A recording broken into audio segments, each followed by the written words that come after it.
What's up there, ladies and gentlemen, and my taters? This is Tree from treeoflogic.com, and I have a surprise guest for you. Of course, you see her right now, and you all loved her when I brought her onto my show on my original channel, Tree of Logic. And I like to keep up with people and see how they're doing, and I decided to do that with this fabulous woman who's been going on strong, Desiree from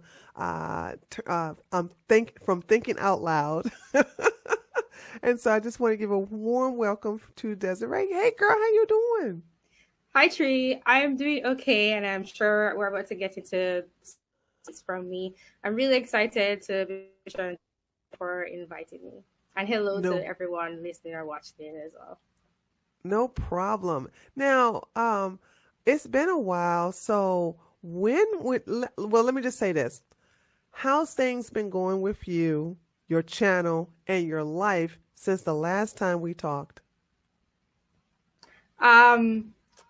So my channel, I think I'm slow personally because I've also been doing school full time since about September, but I just finished, actually it's been like a year and a half, but I just finished in December. So like 2 weeks ago, I finally ended, and I'm still going to be busy, but I won't be managing school, which I think is a different kind of busy than like a job or something like that. So you finished school, period. Yeah. Yeah. Thank you. That's a whole long story, but I'm finished with that. I thought my channel was really slow because I was sort of balancing that. And I also have another channel, like a crypto related channel that I try to keep up on. JTOL, Just Thinking Out Loud, that's the channel that I put the most focus and attention on. So I would say in terms of the channel, that's been okay. And then me personally, it's connected to my life, and I've just been very, very, very busy. And it has been a learning experience for me because I love to give myself lots of things to do and make myself busy because I have so many interests. To not be hard on myself when like I miss my own deadlines, and to practice self-care. That kind of stuff is actually really hard when you like have a lot to do, and I think that's the most difficult part. Oh my God, self-care. I know. Yeah. And so you have two channels. How are you balancing? I know you're saying you're putting more emphasis on your newer channel versus your original channel. No, I think I'm putting more. Well, I think I was putting more emphasis on Just Thinking Out Loud. So if I had to pick between the two of them, I would have done something for Just Thinking Out Loud. But I think now I'm going to try to balance it out more. And I haven't restarted my art channel, but I actually started painting again just since I finished with school, because I think I'll finally have the time to do it a little bit. I'm trying to do like just 5 hours a week just to start, like along with everything else I'm doing. I would say that my channel itself, I made this video in like June where I said that I was getting kind of annoyed, not bored intellectually with identity topics. I've still been talking about them, but I think it's going to be hard for me to just keep talking about that, even though I get upset, and that kind of triggers me to make a response or say something about those topics. So I said that in June, but I've still been doing that. But I do actually feel that way towards that whole, set of topics, because it's important and relevant. So I talk about it anyway. But like intellectually, I feel like when I started JTOL, I really just started to think about these things for the first times. And so it was much more exciting almost to talk about it. Well, the reason why when Trump and these other flyby Republicans or conservatives, not Republicans, decided to bring identity politics on the right, it has been more spoken now than I have ever known it to be. Even during Obama's years, identity politics was not catered to, not talked about as much. And also, let's take into consideration that identity politics have been weaponized to a point where it's affecting people's speech. See, in the past, you were able to say things and have your opinion about a particular group of people or whatever. And now you are punished for that. And that is, and when you, it's like a boiling pot. You know, saying if you put a lid on it, it's going to eventually, pop off. And I think that's what's happening. People think that the whole quote unquote hate speech is going to stop people from saying things that are offensive to others or hurt their feelings. But no, it makes them want to talk more because you are told that you can't say that. Have you ever told a child that, don't you say that word, and all of a sudden they can't help but say it over and over and over again? Or, saying it's like it's that rebelliousness where you tell someone you can't say that makes them want to say it more. So I think that's the reason why you are bombarded or you are surrounded by a lot of identity politics because of the fact that, because of the climate that we're in right now. Did that make sense? Yeah, that definitely makes sense. I would say that I was one of those people where I felt like I couldn't have my thoughts and not think something was wrong with me until I went to validate my thoughts elsewhere, right, than in my regular life where you have to just be polite if anyone says something that you don't agree with. Right. So how has anything changed with your opinions or your ideology or anything like that since the last time we have talked? I know mine has, but I just want to check where are you now?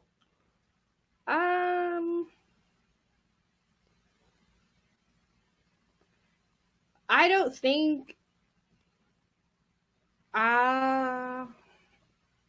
think I would say that my opinions have changed. Mm-hmm. I think that some of the videos that I made when I started JTOL that were responding to like Black American culture, I still have the same thoughts, but I think now I just wouldn't say them. Why? Because I think now I understand more that what I say, I wouldn't say it's not important, but I'm just from a totally different perspective. Like we're never going to align in that way, like me versus the opinions of people who just grew up in a total and like different parenting and narratives about what the past was like, and I think I don't want to say that I don't want to offend anyone, but I feel like I already said my piece. Like I already said what I thought, and I guess unless I updated something, there's no reason for me to say something like that. So I don't think my opinion has changed in that way, but I would probably not talk about it. And then something else, again, I don't think my opinion has changed, but because I already said this in one of my videos, you just mentioned like identity politics on the right. That also exists. I think it's a reaction to what's on the left, but I kind of think that if no one stops, I don't see ever going to stop. Absolutely, it's a reaction to the left, but what you don't do is you don't try to stop identity politics by bringing on identity politics. It has basically put us in a position, and I'm speaking as a former Republican. I'm independent, but I still have right-wing views. When you try to play a game that's mastered by someone else, you are destined to lose every time. And this is the reason why, and I'm going to tell you why I hate identity politics. I use it now as a weapon to show people how you're putting me in the winner's seat. Now, am I always in the winner's seat? No, because I have been punished for using the identity politics that they brought over to this side of the fence against them. Saying black, woman, okay, hey, bisexual. I can play those identity. I can make those check marks too, right? And they realize, oh man, we messed up. But then again, it's best when they get as many black people to agree with them so they don't get somebody confrontational like me. The same thing with the left. You know, I must admit, using identity or weaponizing identity politics against the left, that is a very rewarding experience because it basically annihilates them to shut up. Like for example, do you know who Mike Vick is? Mm-mm. Mike Vick is a very good football player. He was caught back in 2008, 2007 in Georgia, Atlanta, up there in Atlanta, for dog fighting. And a lot of dogs were injured, abused, and died and were killed. And so basically he went to jail. He lost everything. He lost his mansion. He lost his cars. He lost $50 million in assets and and everything. He had to file bankruptcy. He went to jail, served 2 years, got out, did community service, and now he's spending hundreds of thousands of dollars to right the wrong that he did. Now, he signed with the Eagles. They gave him a 6-year contract for $100 million. So he has paid his dues to society. This is what the left says that you're supposed to do. You pay your dues to society, and then you give it a new slate. But the same liberals who said that they had a problem with the way that the Republicans and conservatives judge people and want prison reform and how we use their past against them, they themselves were caught in they were caught being a hypocrite by saying, well, we know that I'm sorry, I'm missing the biggest context out of this, Desiree. He is up. He has been awarded one of the most, I don't know much about NFL, but this is a prestigious award to be one of the coach for the Pro Bowl. And these liberals lost their minds. And I had a debate with one of them, and the blatant racism she said, and I got the video on this channel, on my third channel. She said that that she don't believe that this is my argument. I said that Michael Vick is a phoenix. He has been torn down and he rose above the ashes. Now he's an asset to the community, to our country, and he's a good role model for inner city youth who don't have a father, who knows, who needs to look up to someone. And this racist white liberal said, I don't believe he should be a role model. They should pick some other black guy I never heard of. And I said, who the fuck are you to tell black little kids who they should look up to? You know what I'm saying? And she's like, I know the best for them. And girl, I was like, well, how racist of you. Oh, we so sorry, massa. You know what I'm saying? We the little big black boys and the little big black girls supposed to listen to your white ass telling them who they supposed to be their identity, who should be their role models in the inner city. And it shut her up completely because they're always talking about how black people are oppressed and racism and systemic racism, which doesn't exist. And I used that same tactic against them and it shut them down. And this is what I'm talking about. You can't win with identity politics because you're going to have to pick a group. Okay. Are you going to pick this group over that group or that group over this group? All of these groups that are part of identity politics, only one will get the most attention, the most benefits. You're going to have to choose one. You can't choose all of them. Hence why I was very disappointed that the Republicans and the so-called conservatives embrace identity politics, because I'm like, which group you going to prove, which group are you going to cater to above the others? That's the reason why I said it was a bad move on the right to do it. That makes sense. I kind of have a question. How would you define, like, when I think of the right embracing identity politics, I think like Trump saying, like, inviting all the black, I don't know how to say it, like black people who support Trump to his White House, like that kind of, that kind of stuff. Or specifically saying that they're going to help this community or that could be like, that's what I think. That's also, I think that's identity politics. Yes, From that is the right. absolutely. I don't know. I agree with you. I agree. My thing is, before Trump became a president, it wasn't about I was a registered Republican until he came in. It wasn't about me being a black woman. It was about me being an American. Why the hell are you catering to my complexion, my beautiful melanin? Why is it that you're not catering to my character, who I am as a person? Now you done made me a color. This is what the left does. This is what the left caters to. They either cater to your sexuality, your religion, or your color, or whoever, whatever. But that is a game that they created. That is the game that they are masters of. And that is the game that's slowly eating them away. But when you bring that on the right, now I went from being, and I take offense to, I think that's the reason why I've been so angry about all of this, is because I went from being an American to just being a black woman who's a Republican. I mean, that's to me, I find that to be demeaning. Like, really, now I'm just a color or a gender. I'm not an American. Okay, so which one are you going to cater to? You're going to cater to my gender, or are you going to cater to my sexuality, or are you going to cater to my color? Which one are you going to cater to? So I can get the advantages over regular people. That's the reason why I hate identity politics. You're going to have to choose a team. Which one are you going to choose if you're going to do it a Republican way?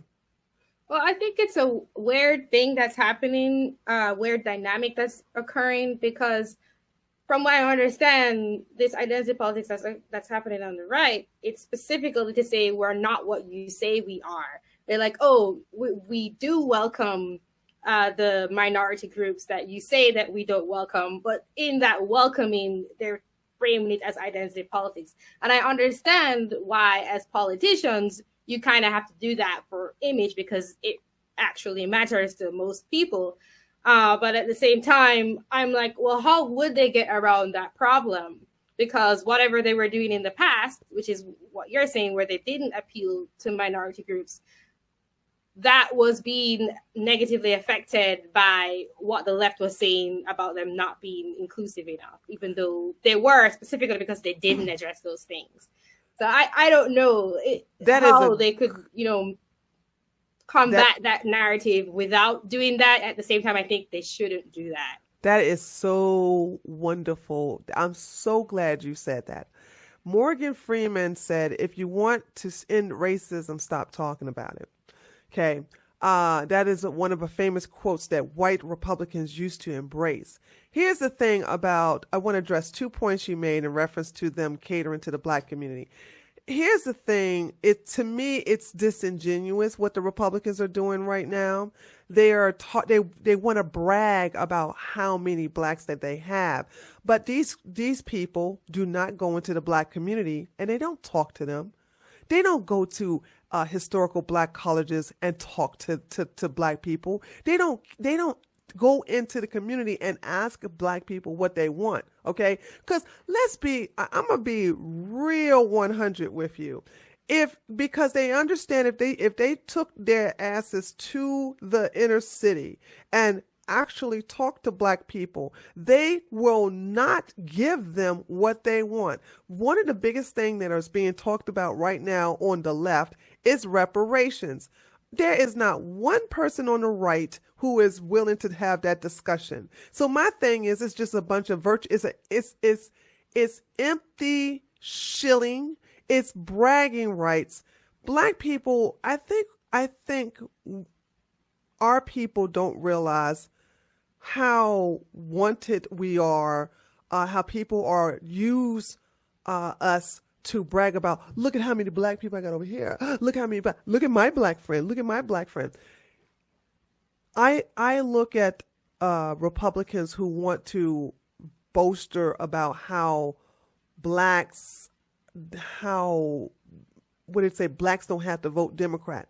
Then I ask them, well, why the hell should they vote Republican? The Republican Party abandoned our people after Eisenhower, okay, during the Great Depression.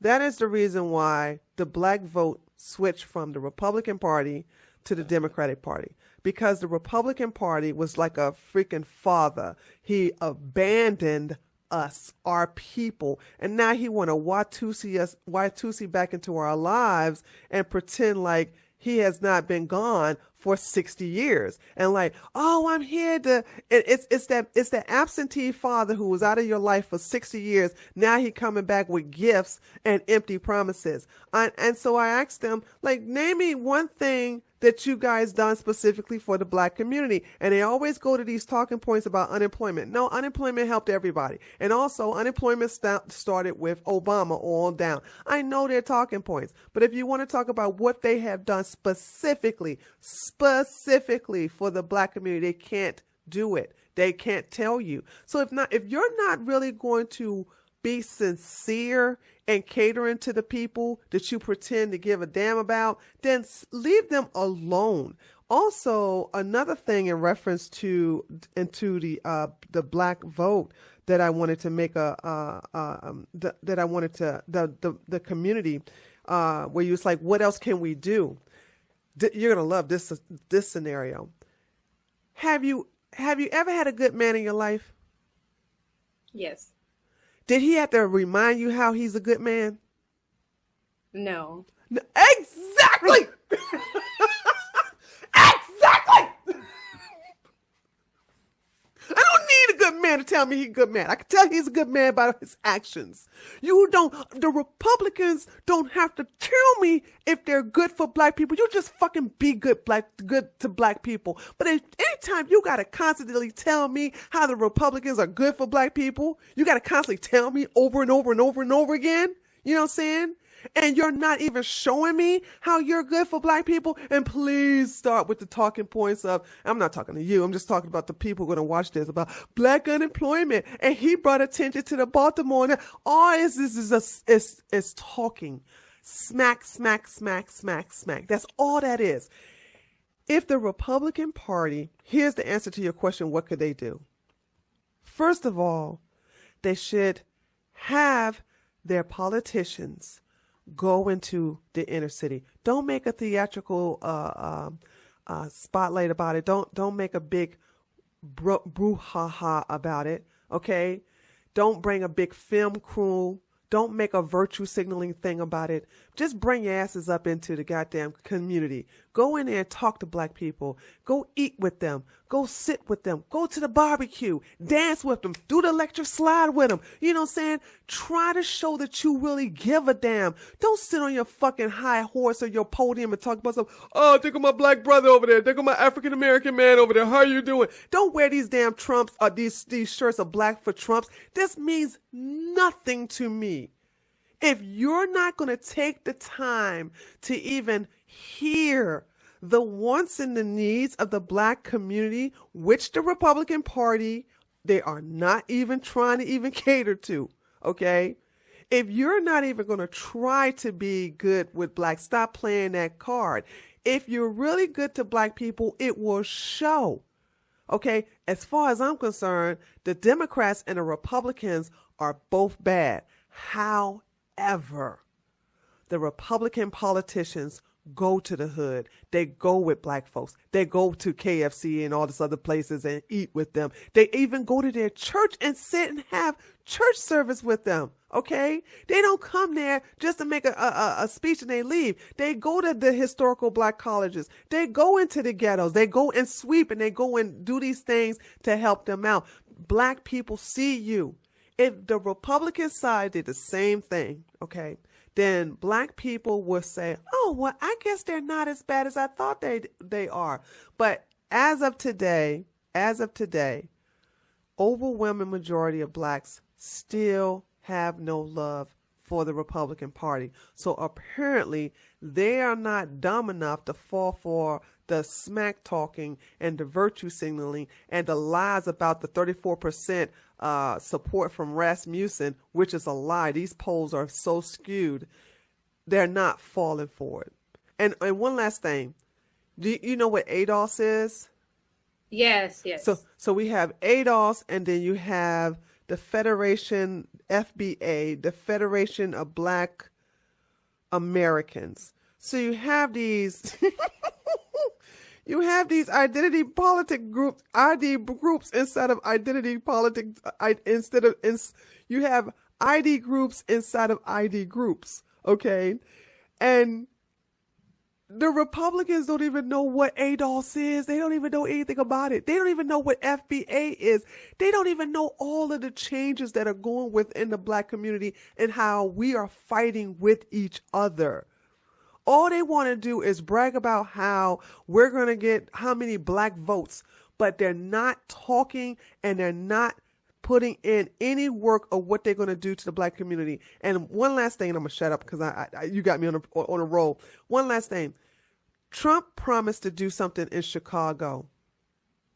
He promised that. That promise has been broken to this day. And Black people took notice. And I don't care. What was the promise? I vaguely remember something about crime, I think. But yeah. He was like, if his promise, his threat was, if the Democratic politicians don't do anything about the high crime, the Black on Black crime that is going on in Chicago, I'm going to send the feds to clean it up. That's exactly what he said, and he didn't do it. So right now, for somebody like me who have left the Republican Party and just went independent, all I just see is just talking. Oh, that's just talking. That's all I see. But I have to go ahead.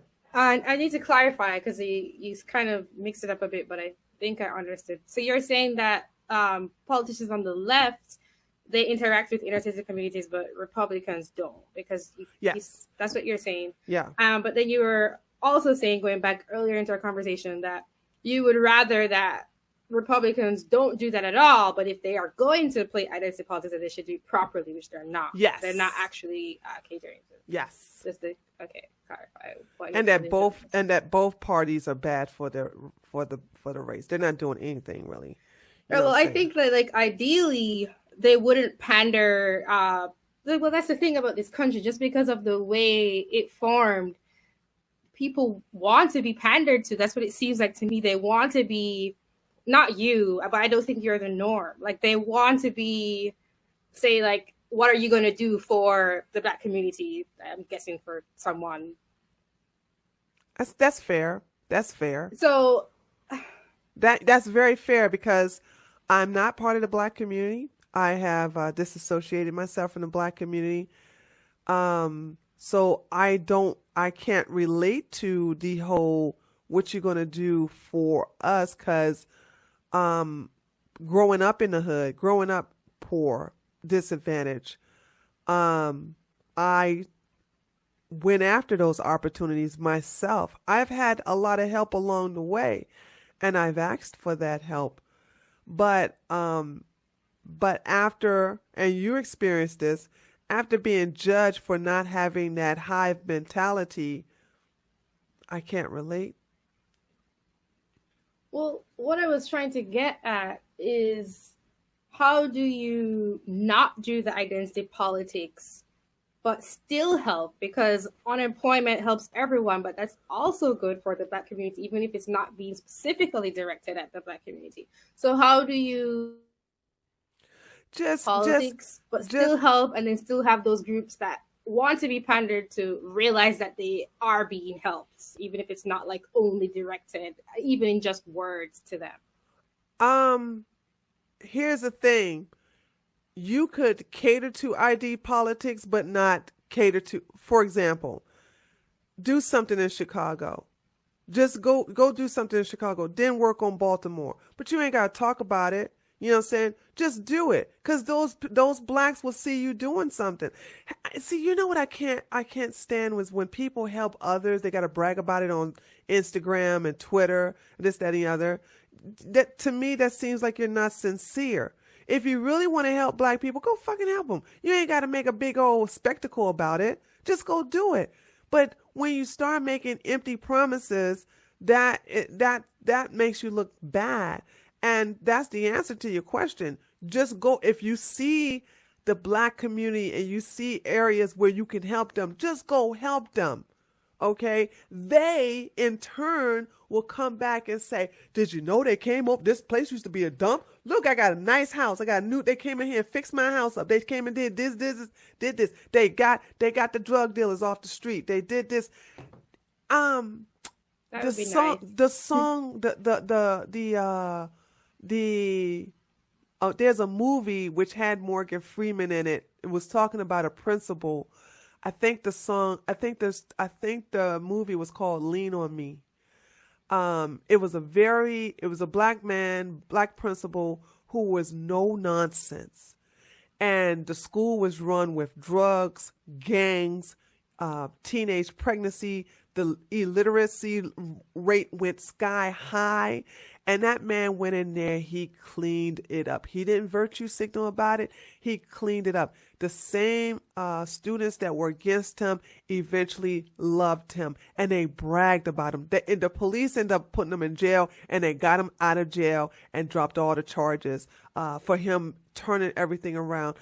He turned that school around. He didn't ask anybody to give him any recognition. And guess what? His name will be for, and I can't remember his name, so I can't really say his name will be forever known. But good people do good things.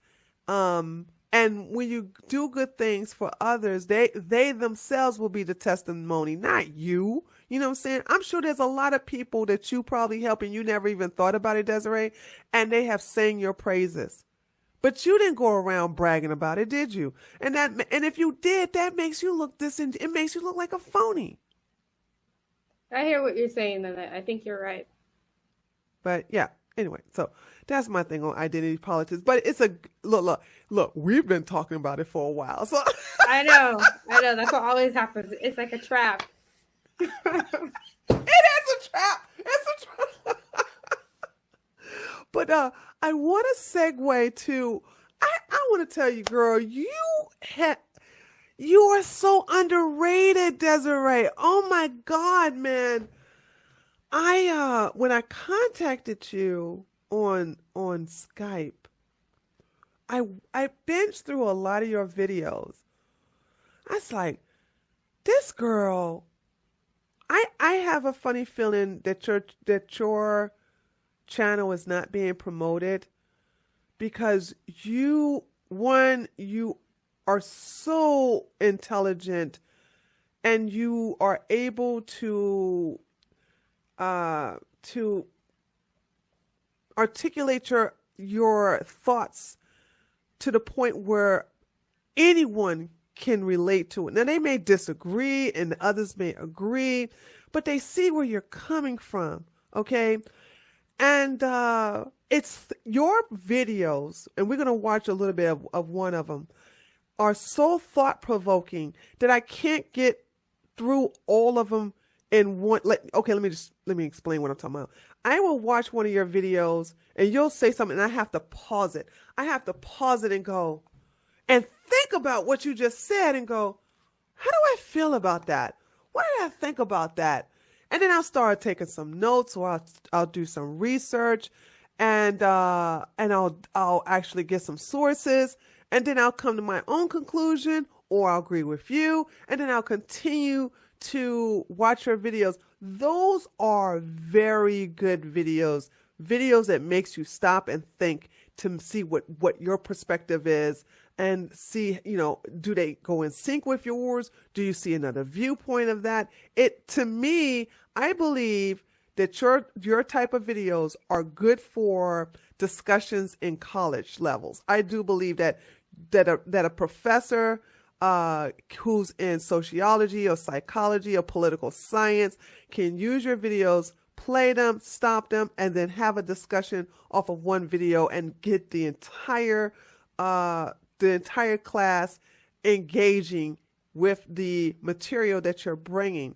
One of the series I want to talk about is inequality. First of all, kudos to that. How did you get to the point where you wanted to talk about such a sensitive subject such as that? I would say because it relates to my own life. I think everyone kind of wants to be successful in the world, specifically monetarily, although I would very much stress that that's not the only kind of success that there is. And you got to be more holistic about it, in my opinion. But when I came to this country, I literally was shocked that I had to pay $20 to go on a art trip down to the city for one of my classes, and people just expected me to pay it and just have the money. That's where I'm coming from, and people don't realize that. And I wouldn't say I'm in the best financial situation, but I know I have the means to go where I'm trying to go way more than I did back home. And I see so many people, including people I grew up with, and I know that they don't have a lot. Not all of them, some of them do, but some of them don't. And they're going places, and you just see it's a huge shift and transformation. And I think to myself, if I had grown up here with my skin color and like heard all these messages, I would have probably just never even tried.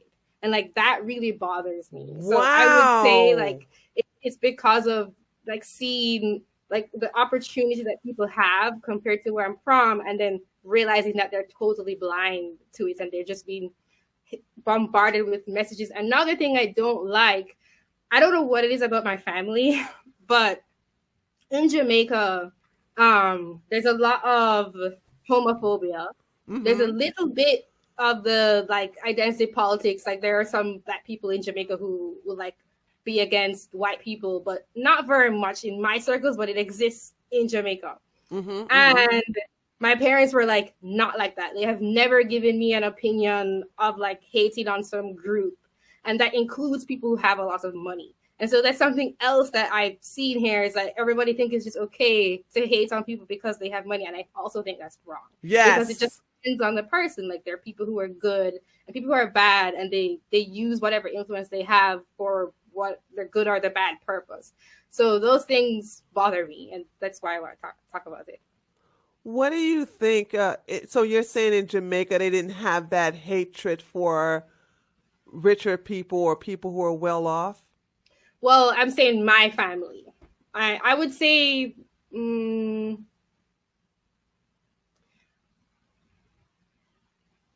I also don't think to the extent in the US. And my personal theory about it is that because of this, the country is so young, you know, like we had slavery, and then there was emancipation, and then independence.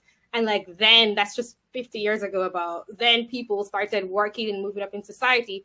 So I think the transition from you grew up in a village with no sanitation and, you know, no radio or TV to you're living in Kingston and you have a nice house and you live in a gated community.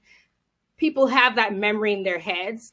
And so it's not like, it's not the people far away who we have no idea where their family is coming from that we can just arbitrarily say they don't deserve this. So I think that's my personal theory as to why there's still class discontent, but I don't think it's the same as in the US. In this was a 3-video series you did. The second video we're going to look at briefly. One of the most profound things that made when I say I look at your videos and it makes me think. This is one of those videos where I stopped and said, "Whoa, that made sense." And I'm gonna show you. We're gonna look at it together, but I'm gonna tell you what part of that video it is on the second installment of that. Is when you talked about the earnings of Jews and Asians, and how people are always saying that Black people are poorer than white people because of discrimination or racism. And then, and I'm not even going to try to repeat what you said afterwards because I think I'm going to mess it up. But when you use white people as being, it was so great. I want to say, like you were saying, well, if Asians or Jews are making more than whites, in spite of discrimination, in spite of racism, then I don't know. I knew I was going to mess it up. We're going to. I can kind of tell you I think there are two separate points I made. Yeah, it was. One was that if the way people give evidence for oppression is through earnings. So they use these statistics and they ignore the fact that if you use the exact same statistics, but you include these other groups, Asians and Jews, then by the same logic, whites are being oppressed by Asians and Jews. Yes. And then I think there was another point. Is it? Hold on one second. We can play it because I'm going to play it because you do make those 2 points, and I was intending on playing both of the points. Okay, so let's go ahead. Let's go to let's go to it right now. Hold on. Let me go ahead and pick it up. Let's see. Okay, let me put this. Okay, all right, here we go. So I'm going to go ahead and play it, and here we go. You ready? Yes. Okay, here we go. Asians and Jews earn more median income. Right now, anytime I see data on blacks and whites, I think other groups should be used as well. These groups I've mentioned, Asians and Jews, are just standard groups that people think of, but you can divide people up in different ways. And these two groups are succeeding despite historical discrimination and the experience of white supremacy in the US, both through the state and individual prejudice and bias. Following the same logic that blacks earning less than whites is evidence for there being systematic discrimination, that would mean that whites as a whole earning less than Asians as a whole are experiencing discrimination by Asian or Jewish supremacy. So the same data that is used to define oppression between blacks and whites in the US is not important when talking about other groups. Really? One counter-argument could be that the causal agent for one group's success does not have to be the same for another group's success. But when it is the same issue, that being discrimination, was actually experienced by the groups that are now doing well, it simply negates the argument. From what I see, the data shows that groups can and have succeeded in spite of discrimination. I'm not saying discrimination is nice, but it's not the end of the world. Therefore, discrimination does not automatically mean being at the lower end of income earners. Wouldn't that prompt people to say, maybe there is something else going on? It doesn't have to be one thing. It could be a combination of things. Okay, that was a good. Hold on, I know before we get to another kind of art, I don't want to stack it on top of you, but that right there in itself was phenomenal. What is your response to that? Well, I kind of said it in the video. You did. Those were the 2 points. It's like the data, and then also there's this thing in this country where in my opinion, there are lots of reasons why someone won't like you, and skin color and like being biased against your group is just one of them. And I understand that historically that kind of dislike has been used by the state to seriously limit people's freedoms. I understand that. However, we're not at that place today. And I think people are taught to view that kind of hurt in terms of someone doesn't like me, someone who's going to try and sabotage me, as a reason to just give up and say, this is the end of the world and my feelings are so hurt, blah, blah, blah. And I think it's not necessary. You know, like if someone knows you very well or they could seriously, directly impact your life, I can see getting so upset about it. But if someone denies you a job, even, you can look elsewhere. I'm not saying that doesn't limit you somewhat, but it's not the same as like you can't even get a job because the state will punish anyone who tries to give you a job. It's not the same kind of scenario. And that's just something I've noticed about, I had a friend, I didn't say this. So she said it, but I didn't say it. Okay. She still lives in Jamaica, and I hadn't even, it was like my first year after being here, and she described Black Americans as having a chip on their shoulders. Mm-hmm. And I get it. I get that there's like, I understand why you would have it, but I think it's wrong. And I think it's holding people back. Like if I had a child. I agree. I grew up in like segregation or Jim Crow era, you're going to pass those messages on that you need to be careful. But I think those messages can become limiting when the environment has changed and you don't like open your eyes to that. Right. I totally agree with the whole, like, here's the thing that was taught to me by my aunt. Keep it moving.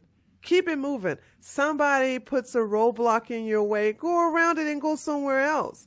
But to sit up there and pout and and sit up and just stay stagnant, stay there and refuse to move, it only hurts you. Okay?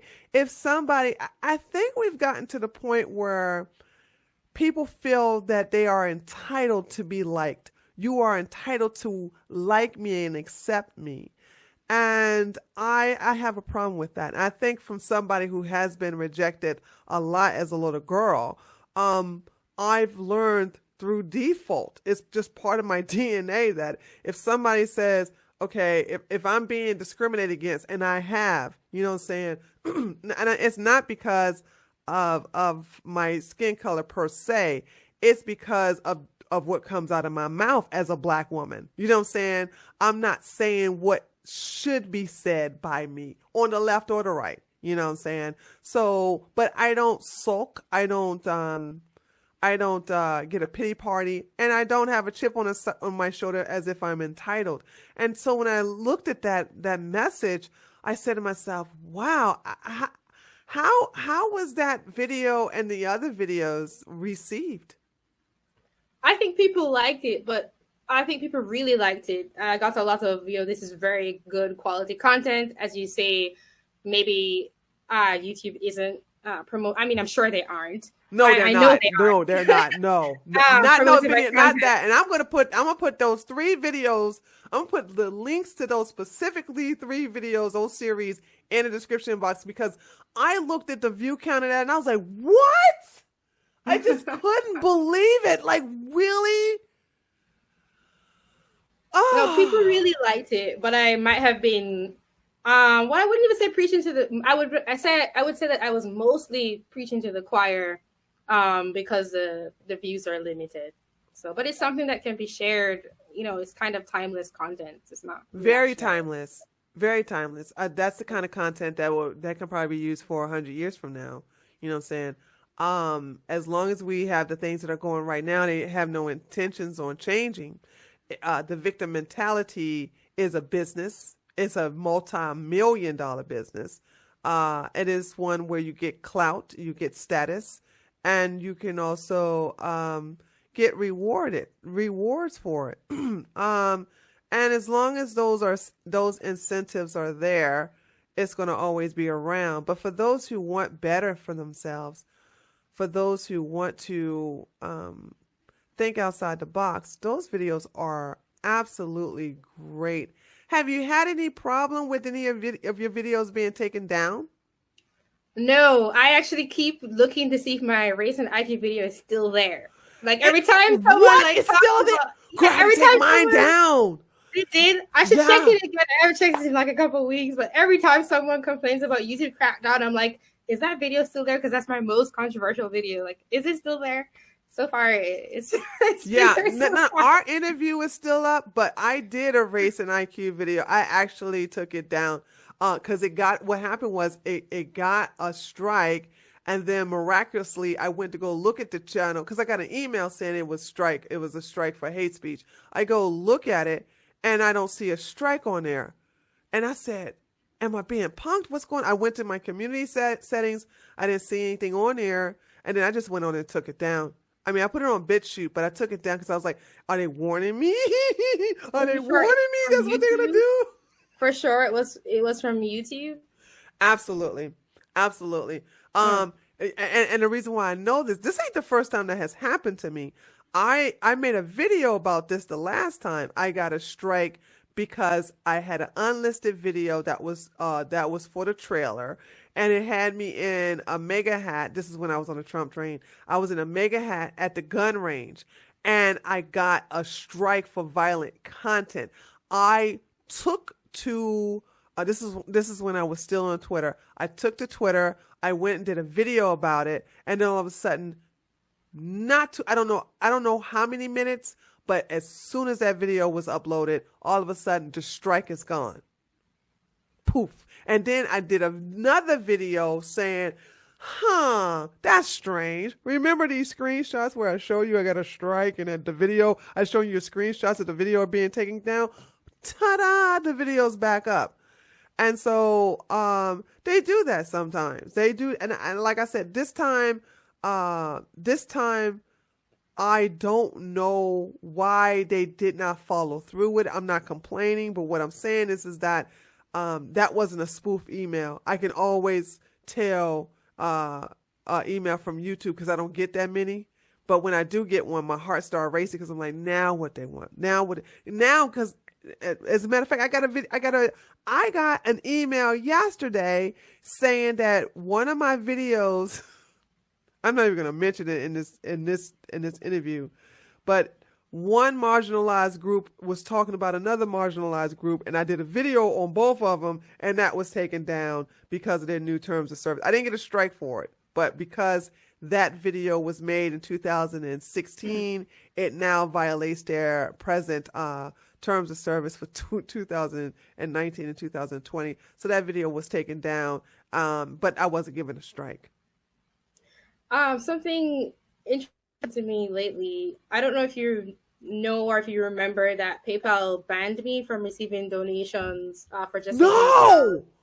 You didn't know that? Yeah, it was a big deal. They last 2018 in like August, and yeah, it was I didn't know that at all. Yeah, they said that. Tell me the whole story. You got to tell me because I'm just now hearing about this for the first time from you. Yeah, well, it's kind of like how you're gone from Twitter, and if I didn't follow you, I would never have known if I hadn't. Right.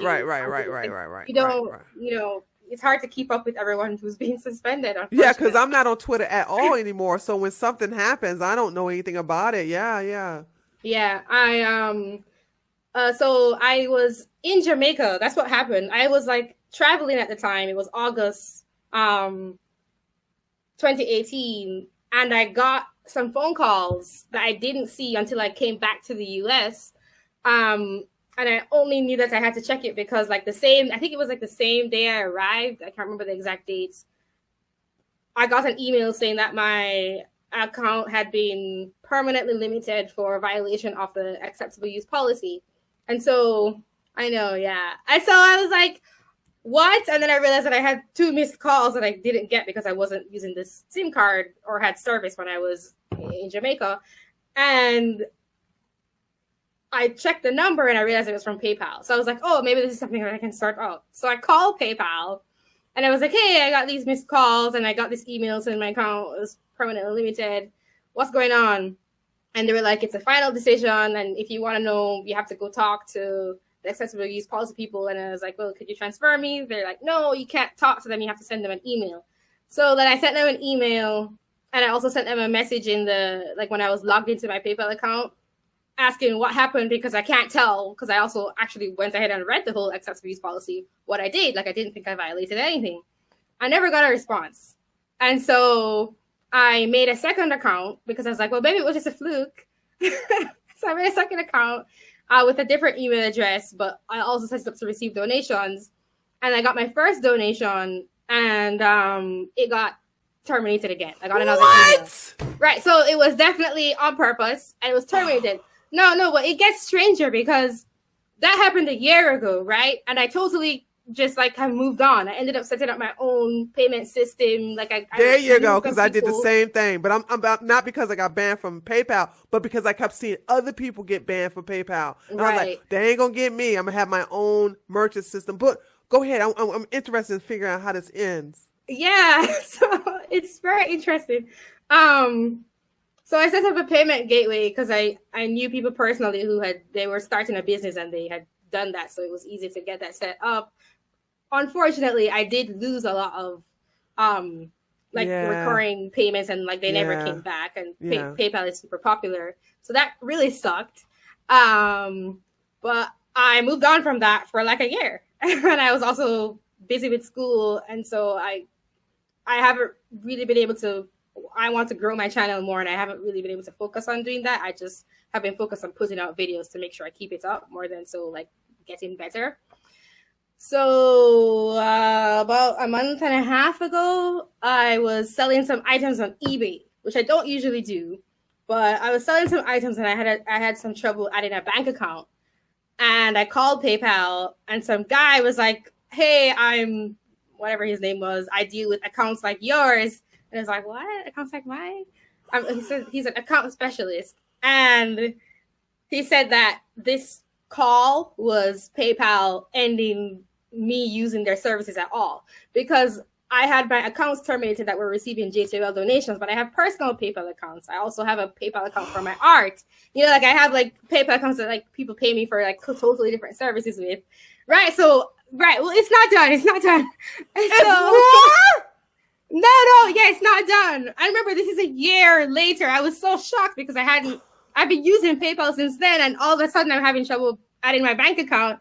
And he's like, well, the system is just catching up with you. Also, I recorded these phone calls and I'm hoping to make a video about the whole thing. And yeah, because I'm like that, thinking 2 steps ahead. And so I got really upset. I apologize actually at the very end. My version of upset though would probably be still nice to a lot of people. But I got upset. And because I was like, this is bullshit. Like, this is not fair. It doesn't make any sense. I didn't get any notices for these new accounts. It like makes no sense whatsoever.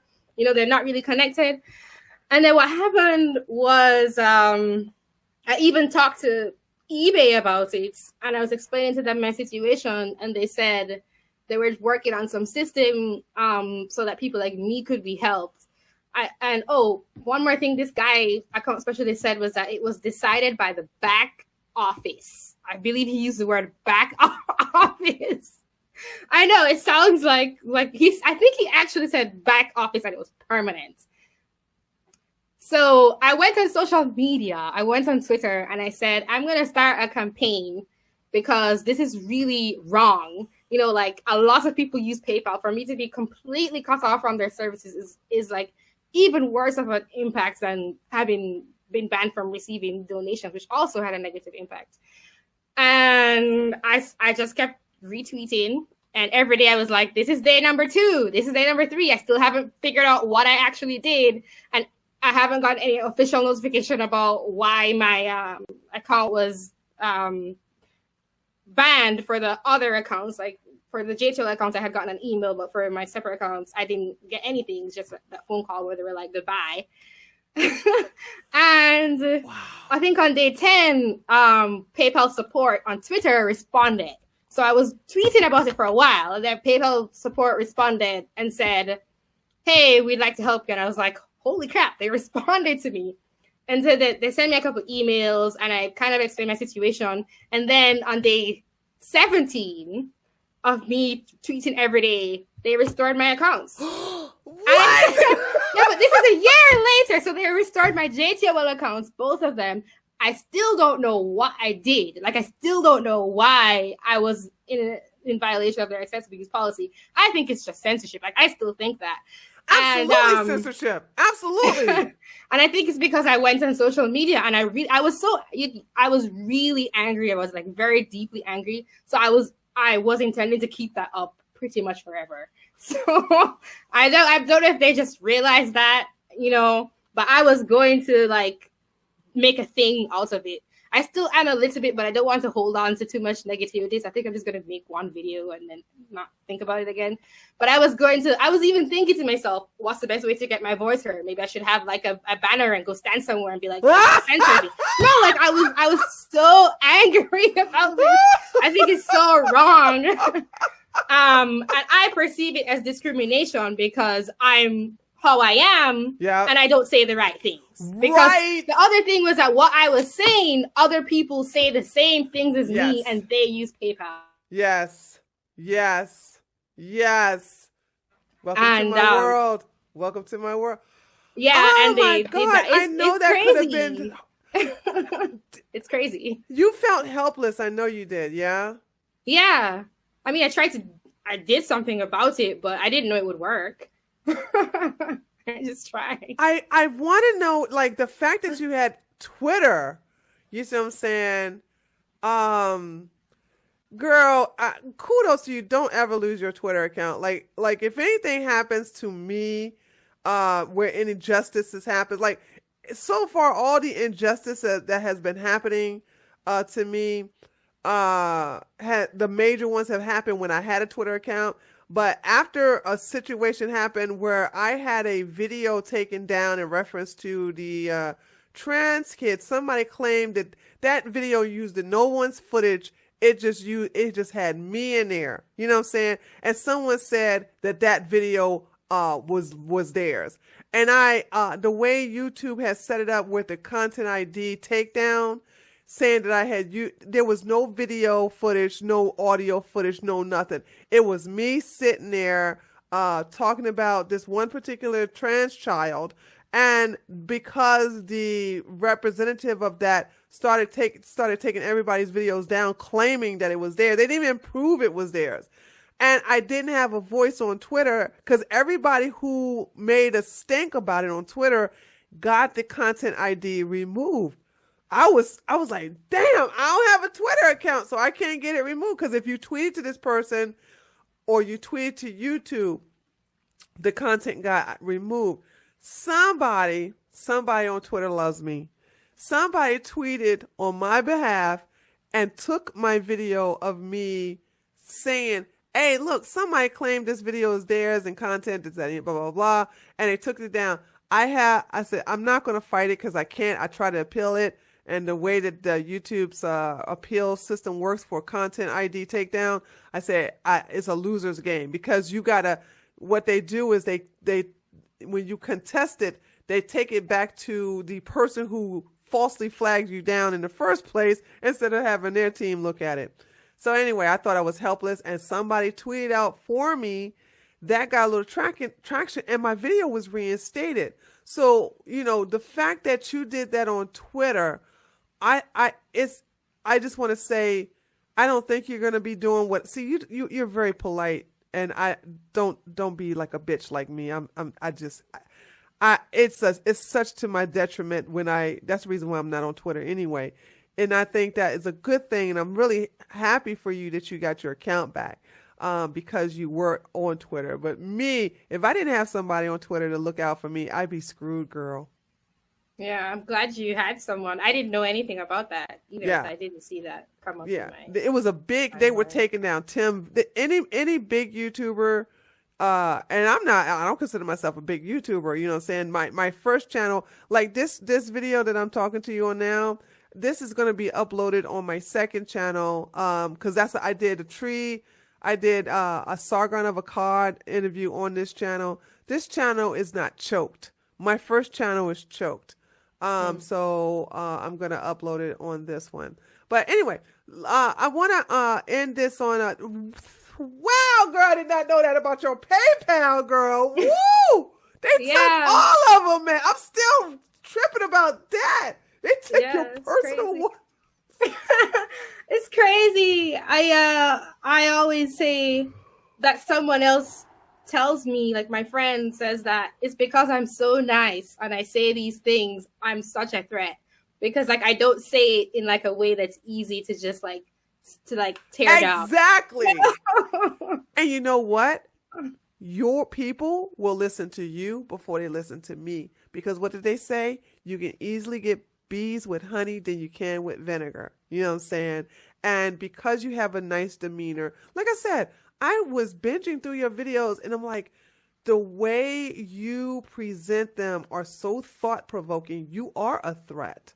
You know what I'm saying? And that's the reason why I reached out to you. I'm like, man, I ain't seen this girl in a minute. Girl, let me have you come on my show. Let's talk about it, this, that, and the other. You also had a speaking engagement, huh?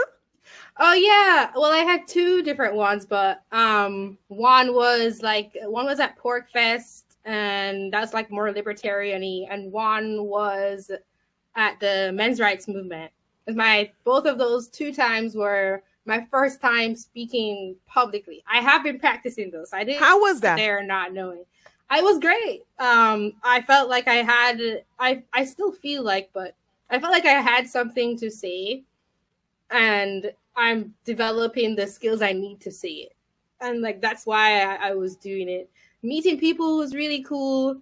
It's kind of weird because people on screen is different from, it's very different from meeting people in person. And it's also harder to hate on people. I don't really do that, but a little bit in my head. It's harder to do that when you're get to know someone personally. It's very hard, which is a good thing, I would guess. But it was just cool. Yeah. How did you get it? How did that come about?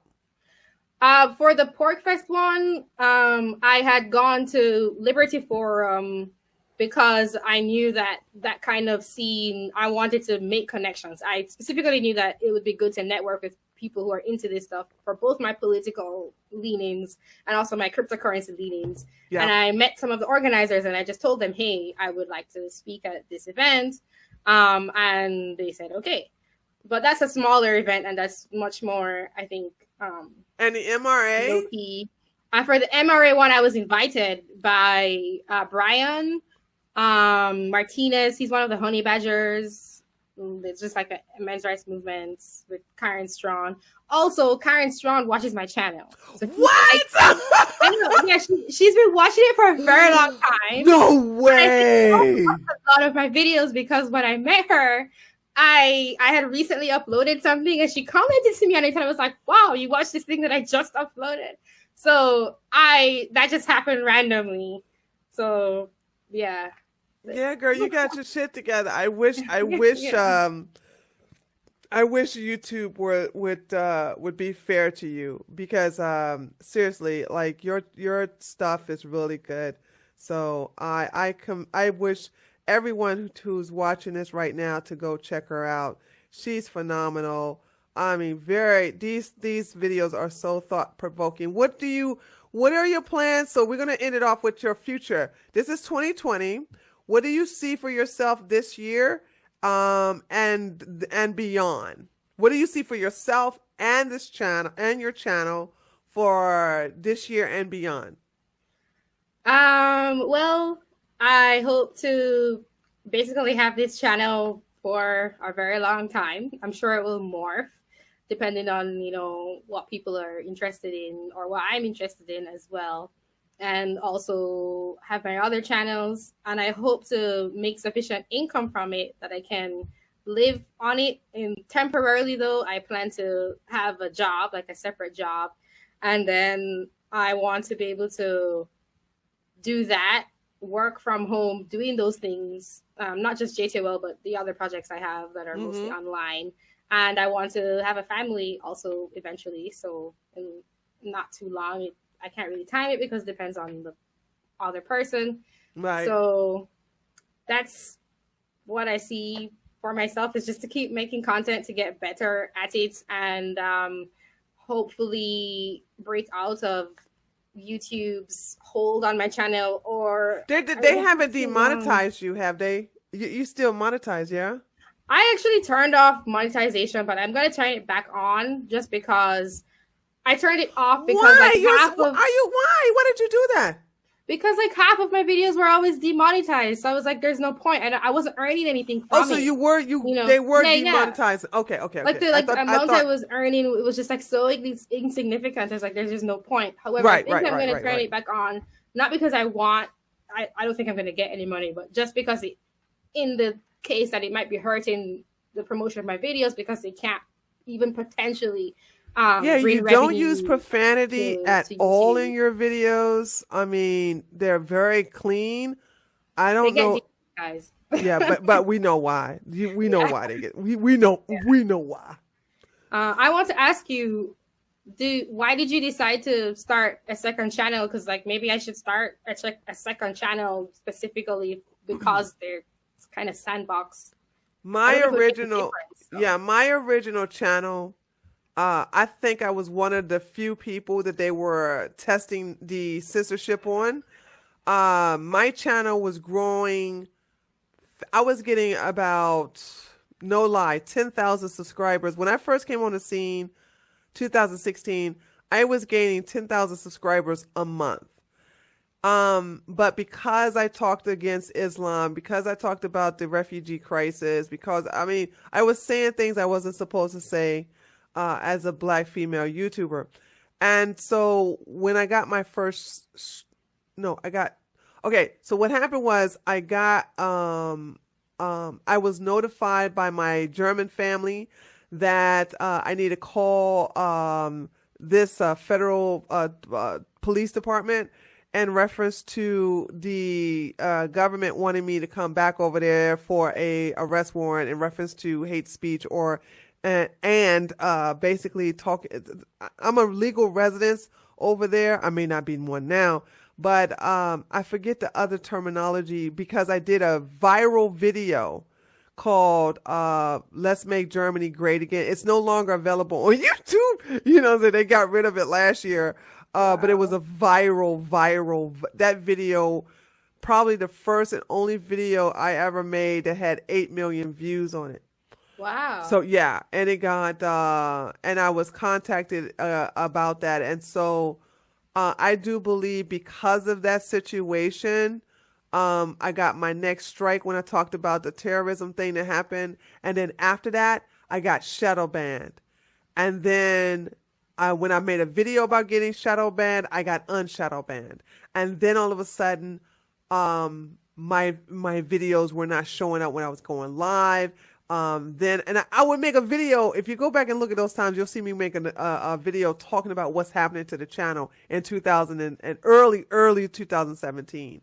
And then all of a sudden, every time this is what killed the channel. Every time I uploaded a video, I would lose anywhere from 100 to 300 subscribers. Every time. Now I only lose about 50 to 70 every time. But what they did, they put an algorithm on my channel to point where my 95% of my subscribers don't get notified when a video is uploaded. I lose anywhere from 50 to 100 subscribers every time I go live, every time I schedule a video to be uploaded, and every time I upload a video. Has that stopped me from uploading a video?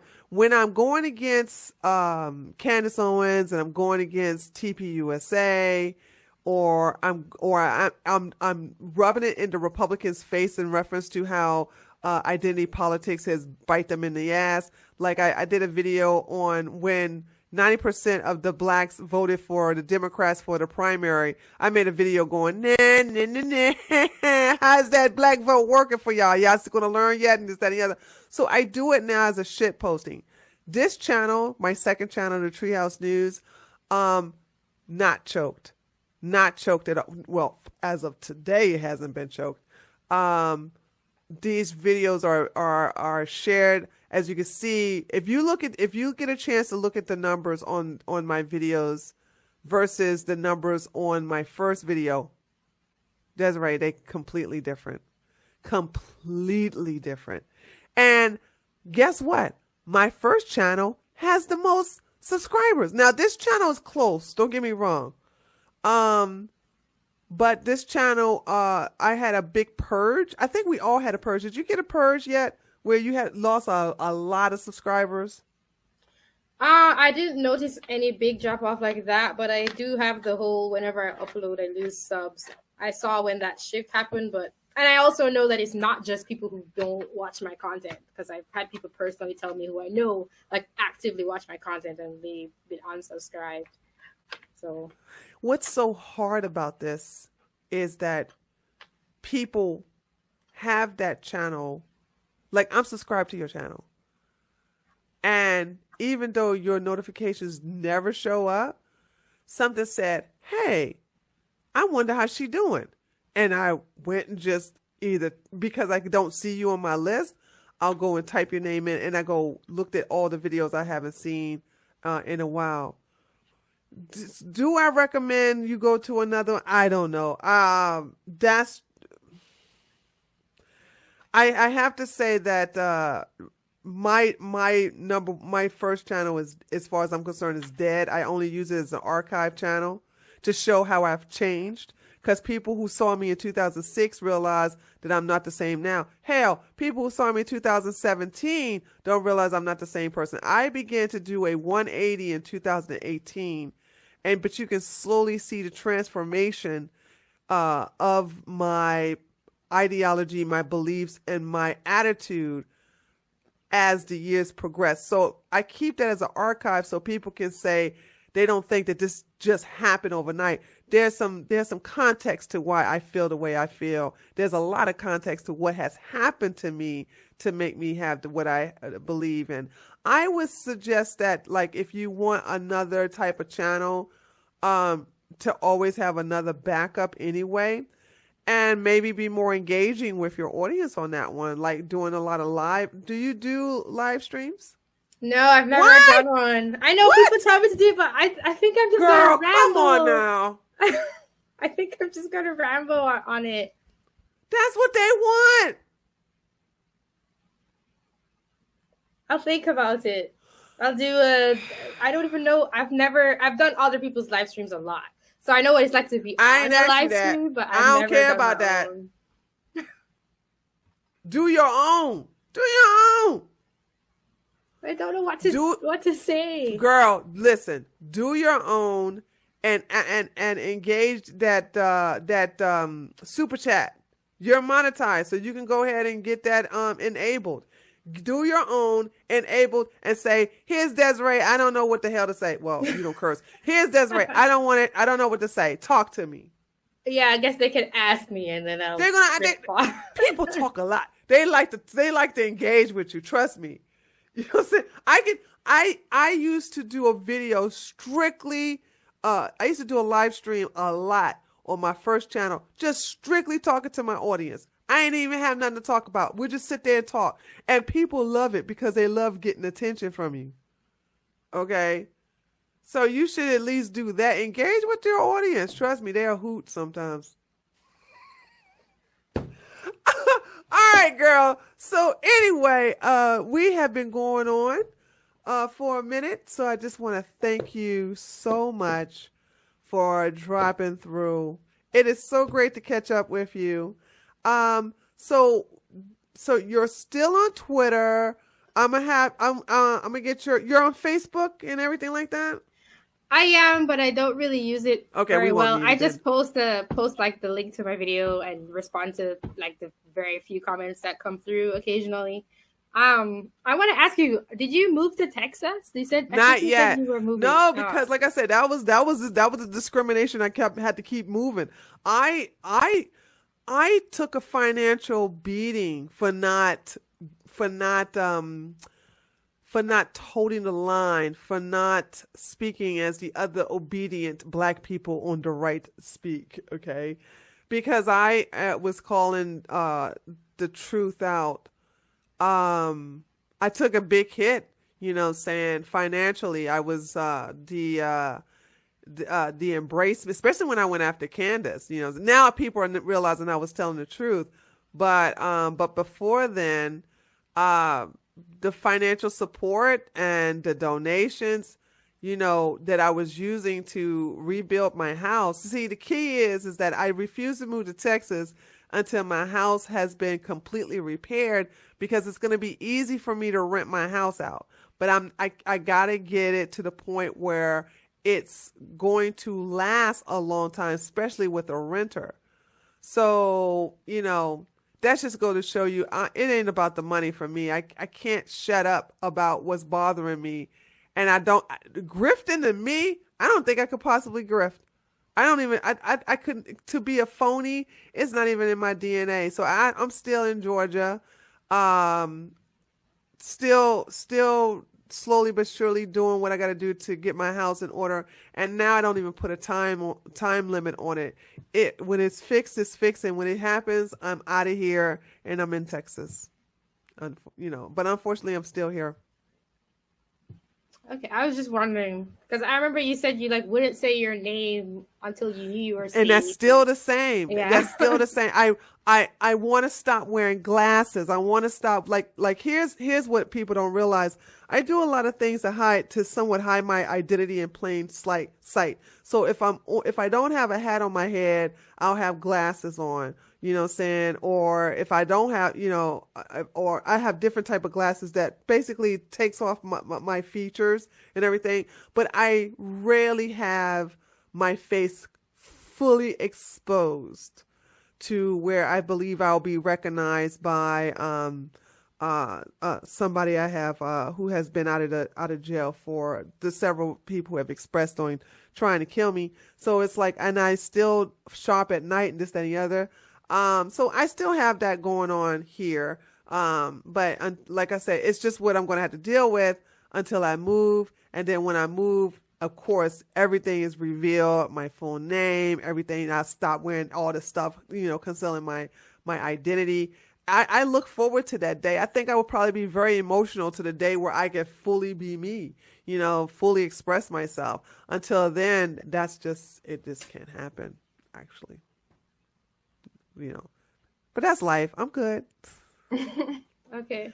It's all good. All right, girl. So we're going to have all your social media information in the description box. I want you guys, please check out our channel. If she creates a new channel, I'll definitely advertise it here and let everybody know. So, yeah. So do you have any parting words for our audience? No. I would say I hope you go and check out my content. And thank you. Please go check out our content. Link is going to be available in the description box, and I will have it as a pinned comment up on the I'll have it as a pinned comment underneath the video. All right, girl. So without further ado, we're going to end this interview, and I will see all of you who are watching me later. Okay. Bye. Bye.